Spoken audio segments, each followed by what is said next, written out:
সরল পথ চলা। আর সেই দৃশ্যগুলো ধীরে ধীরে হারিয়ে যাচ্ছে।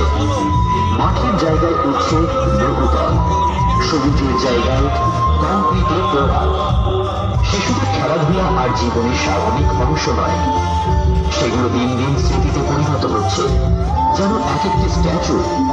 ঠিক যেমন রবীন্দ্রনাথ ঠাকুর বা কাজী নজরুল ইসলাম যখন বাংলা একদিন সমাজকে দাঁড়িয়ে দিয়েছিল, আজ তারা দাঁড়িয়ে আছে রাস্তার মোড়ে কিংবা মিউজিয়ামের দেওয়ালে। আমাদের শৈশবে হয়তো দাঁড়িয়ে থাকবে কোন কংক্রিটের শহরের কোণে, নিঃশব্দ এক শিল্প বড় আমার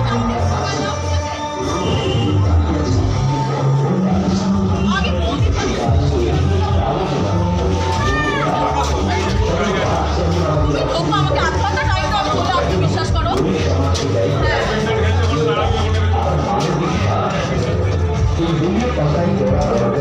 আমার মনে করিয়ে দেয় প্রকৃতি আর শিক্ষা একে অপরের পরিপূরক। একটি ঢুকে বাঁচায় আর কি মনকে। এই মিউজিয়ামের ভেতরে তাই রাখা হয়েছে বিভিন্ন ছোট ছোট ক্লাসের পাঠ্য বইয়ের শর্ট পেজ, যেন হারিয়ে যেতে বসা শৈশবের পাঠগুলো আবার চোখের সামনে ফিরে আসে। যেন মনে পড়ে যায় শিক্ষা শুধু পরীক্ষার নম্বর নয়, শিক্ষায় মানুষকে মানুষ করে। সবুজহীন ভবিষ্যতের দিকে এগিয়ে চলা এই শহরে আমরা প্রশ্ন ছুড়ে দিতে চাই, যদি গাছ হারিয়ে যায়, যদি বই বন্ধ হয়ে যায়, তবে আগামী প্রজন্ম কি নিয়ে বাঁচবে?